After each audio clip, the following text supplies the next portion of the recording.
Social মিডিয়ায় viral post রাজ্যের মুখ্য সচেতক তথা ইংরেজবাজারের বিজেপি বিধায়ক কমলান ভাদুরীর। এই পোস্টে বলা হয়েছে, তার নাম ব্যবহার করে কেউ যদি কোনো ধরনের টাকা পয়সা আর্থিক সহায়তা দাবি করে তাহলে অনুগ্রহ করে কোনো অর্থ প্রদান করবেন না, তাকে বসিয়ে রাখুন, সরাসরি আমার নম্বরে ফোন করুন বিষয়টি নিশ্চিত করার জন্য।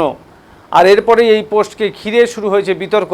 এই পোস্টে কমলান ভাদুরীর নিজের দুটি ফোন নম্বরও দিয়ে দিয়েছেন। কেন তাকে এই পোস্ট করতে হলো এর জবাবে তিনি বলেন, আমার কাছে খবর এসেছে কিছু ব্যবসায়ীর কাছ থেকে আমার নাম করে কিছু মানুষ টাকা পয়সা দাবি করছে। এটা তৃণমূলের আমল নয়, এটা শুভেন্দু অধিকারীর সরকার। এখানে কোনো কারোর কাছ থেকে টাকা পয়সা আদায় করা হবে না। সেই কারণেই আমি এই পোস্ট করেছি, যাতে মানুষ প্রতারণার শিকার না হন। তবে যারা এই ধরনের কাজ করেছে তারা কোন দলের তা তিনি স্পষ্ট করেননি।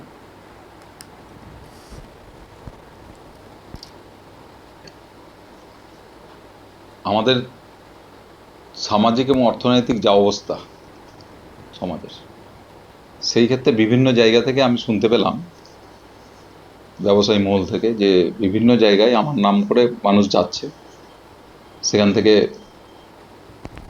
আর্থিক সহযোগিতা চাইছে পার্টির নাম করে, আমার নাম করে, অথবা কাইন্ডসে চাইছে। তো শোনার পরে আমি দেখলাম যে এইটাকে ইমিডিয়েট স্টপ করা দরকার, এবং স্টপ করার মনে হলে এই ওয়েটাই সবচেয়ে ভালো। আমার সোশ্যাল মিডিয়া হ্যান্ডেল থেকে আমি এটা ছাড়লাম, এবং আমি ওখানে স্পষ্টভাবে লিখে দিয়েছি যে যারা যাবে তাকে বসিয়ে রাখবেন, আমার ফোন নাম্বার থাকলো, আমাকে ফোন করে নিশ্চিত হবেন সেই লোকটাকে আমি পাঠিয়েছি না লোকটা কে আছে। লোকটা যদি ততক্ষণে উঠে পালিয়ে যায় তাহলে বোঝা যাবে যে আমার লোক না। আর যদি সত্যি আমার লোক থাকে, সে বসে থাকবে, আমার সঙ্গে ফোনে কথা হবে, আমি বুঝতে পারবো যে সত্যিই ঘটনাটা কী। এই কারণে আমি এই পোস্টটা করলাম।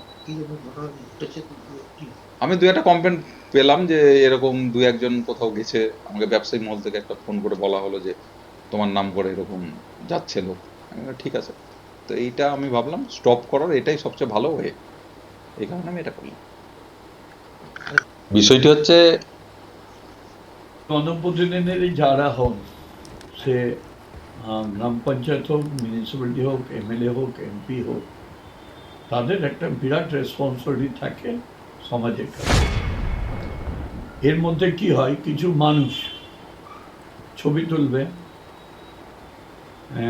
কানে কানে কিছু বলবে, পাবলিকলি দেখাবে যে আমি খুব ক্লোজ, আর ওই মানুষগুলোকে আবার লোকের কাছ থেকে উপঢৌকন নিচ্ছে, এক্সটর্শন করছে, এটা করছে।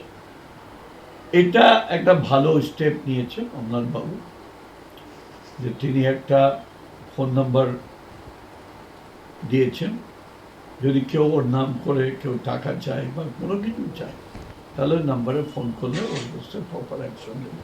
এটা ভালো, এটাকে অনুসরণ সবাইকে করা উচিত। আর তৃণমূল আমলে এই ধরনের ক্ষমতাটা অনেক অপব্যবহার করা হয়েছে বলে তৃণমূলের স্টেপটা ধীরে ধীরে নেমে গেছে। তার মধ্যে অন্যতম ছিল আইপ্যাক।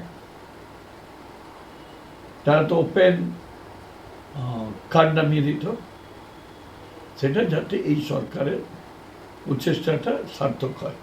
আর উনি তো বলেছেন যে মুখ্যমন্ত্রী যেভাবে নির্দেশ দেবেন সেইভাবে আমাদের কাজ হবে। আমরা বলবো মুখ্যমন্ত্রী সকলে, তিনি